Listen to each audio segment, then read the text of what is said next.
Hi everyone, it's Brad Weber, and I have the pleasure to be here with Jeff Cohen, the Chief Strategy and Innovation Officer for Informs. And we're going to be talking about advocacy today, but I actually want to ask you, what does that term mean to you and to the work that you do? Sure. Well, thanks for having me, and welcome everybody to the annual meeting. Advocacy is a pretty nebulous term, Brad, and it can mean different things at different times. But for Informs, advocacy means what are we doing with our members to help educate them about the power and purpose of the science and technology of decision making, how they can leverage it to make better policy, and on the other side of the equation, how can the media tap into the expertise of our members as they're trying to do their job as journalists, reporting on the stories that matter. So how did this kind of evolve? What's been the evolution of this area of work? Sure. So I'm losing a little bit of track of time, but several years ago, there were a number of things happening in the federal government, particularly related to funding through NSF for basic research and pressures related to budgets and whatnot. And as we started having conversations about what we could do to address it, one of the things we understood was that on Capitol Hill and in many federal agencies and at the White House, the work that our members do is not well understood. Interesting. I worked on Capitol Hill for many, many years, and the terminology of operations research was never in the lexicon. Analytics meant, how was the website performing? I knew well about public polling and survey data, but I didn't understand really what this bigger world was. And so when I came to Informs, it was eye-opening at the incredible work that our members do. Absolutely. And the idea of the work that they do in terms of saving lives and saving money and solving problems is so true. And so we felt that there was space to engage the policy community about the impactful work that our members do, the types of insights that could be included in the policy making deliberation process. And so we set forth doing this, and the board instituted an initiative several years ago, and we have been off running ever since. And we've got well over 100, close to 200 members who have been involved in some way, shape, or form. Wow. As I like to tell people, right, our members are winning hearts and they're winning minds because the policy community wants to hear from them, the media wants to hear from them, and so the initiative is just a conduit to help them increase the impact of their really incredible work. I always try to find silver linings in everything, and even this pandemic, there's been so many things have been exposed, which has led now to supply chain issues and that type of thing. Mm-hmm. How much of what's the current state of affairs has really kind of helped escalate and elevate this as well? Yeah, sure. Well, of course, COVID is a tragedy for which there are few words to describe. Absolutely. But, in business sense, out of every crisis comes an opportunity. Yeah. And for Informs, this was very true. One of the challenges that we had pre-pandemic about talking with the policy community is our members touch almost anything you can imagine. And so how we were trying to narrow that down to the issues of the day was a real challenge. What COVID did was crystallize much of the world and the policymaking community around a singular issue which intersected unbelievably well with a pretty significant swath of our members. And so we were able to bring in people who had worked on pandemic or flu or other aspects of healthcare from an OR and analytics perspective in particular, and start having conversations with the policy community and with the press. And it was sort of like that little snowball that starts at the top of the hill, and by the time you get to the bottom, it's enormous. That's what's happened. And the art and science of media relations, which is entirely different than the art and science of what our members do, is hard, and it takes time, and you have to build relationships and trust, just like with any other aspect of business. But we've done that, and in the early stages, the team had to work really hard to pitch reporters and get people to pick up the phone and call us back. Well, we're still doing a lot of that, but the phones are also ringing off the hook with the press seeking our members. And it has been very rewarding to see that happen, because a big part of our job on the staff is to help our members be successful. Absolutely. And this is a vehicle to do that. So you previously mentioned that you've walked the halls of a lot of other areas. Give us a little bit more about your background. Sure. So, for the last 30 years, which is hard to believe. I was going to say, you just got out of junior high? I did, yeah. It's funny how time moves, and anybody who's watching this at a certain age will understand that.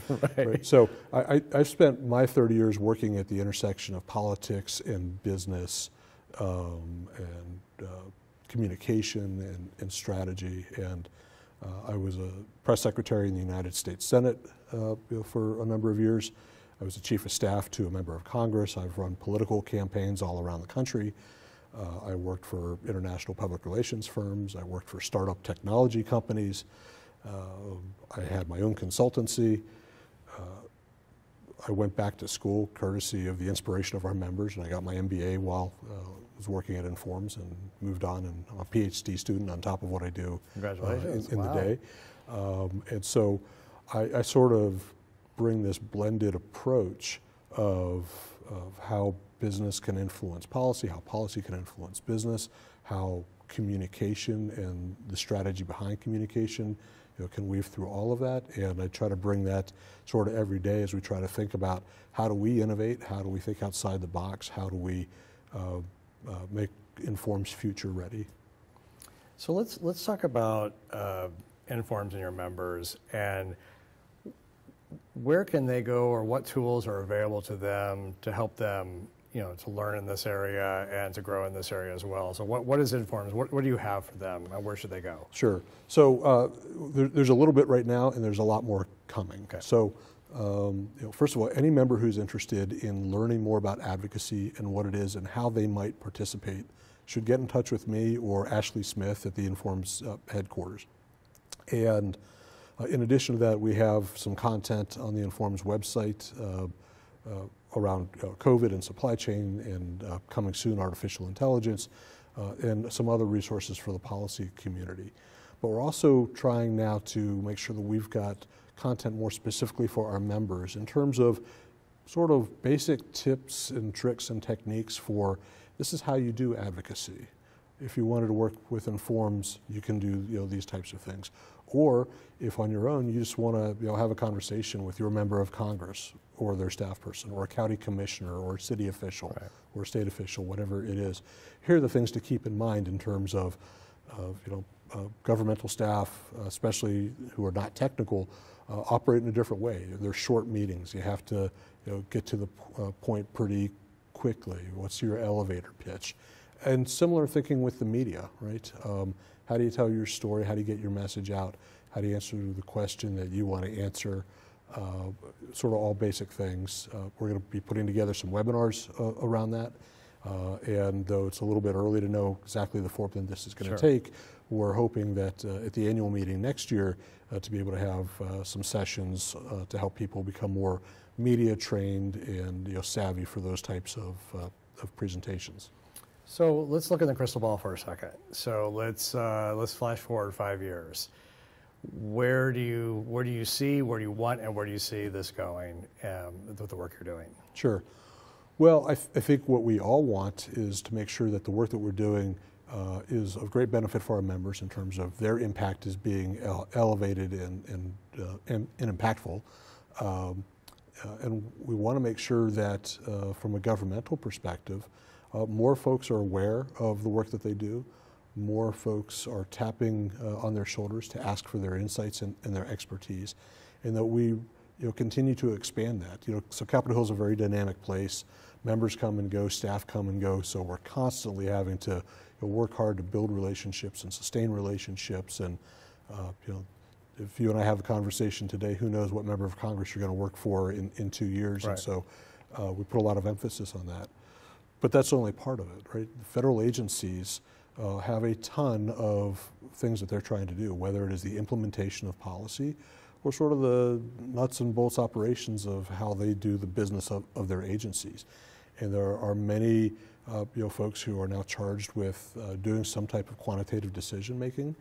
Some of them know about informs, many do not, and so we're working very hard with the Advocacy Governance Committee to make sure that we've got a solid plan in place to expand that reach and that impact as we try to cultivate those relationships and make sure that that aspect of the government finds value in our meetings, our publications, and informs as a whole. So here we are, live and in person in Anaheim for Doesn't it feel great to be in person? It is amazing. For everybody who's home, we're sorry that you're not here. Yeah, exactly. But but we're bringing this content to everyone, and it will be available in perpetuity. So, but what do you hope happens in the advocacy side this week? Like what should people be looking for? What will be coming out, new news this week? Sure. So I don't know if we're going to have new news this week. Okay.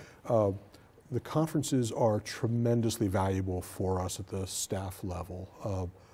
We have several of us, including our consultants, who come to the meetings. We pour pretty rigorously through the schedule to determine what are the types of presentations that we think would align with what's happening today in the policy space, or in our best crystal ball effort where things may be. We go to that, we try to meet members, we understand the work that they're doing, and begin to kind of cultivate those relationships. And we also have members who just come to the Inform Center and strike up conversations, and we learn what they're doing and what their interests are. And one of the beautiful things about advocacy is it's not a one-size-fits-all type of thing. We have some members who are very, very comfortable sitting down and having conversations and meeting people and talking about their work, and we have others who are a little bit more reserved, who may not be quite as comfortable, but whose contributions are invaluable.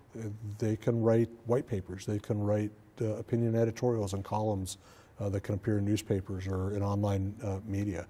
We have people who are comfortable being on TV or radio, talking about their work. And so there's all kinds of ways for people to get involved that meets both the moment and their comfort level. And so what we want to come out of this is nurturing relationships we have in place and expanding the pool of people who are excited about this effort, what it can mean for them, and a little bit more understanding of how they can be involved. Well, I think you summed it up right there very well, and it's been a privilege to spend this time with you. Thank you for the work you're doing, what you're going to be doing. It's a big, big one out there, and it's a big job, an important job. And again, to all the members out there, please take advantage of this fine gentleman. There is incredible resources at the staff, at the website, here at the conference. And again, it's been a pleasure to talk to you. Brad, thank you, appreciate it. And to all the members watching, please get in touch and get involved. Great, thank you.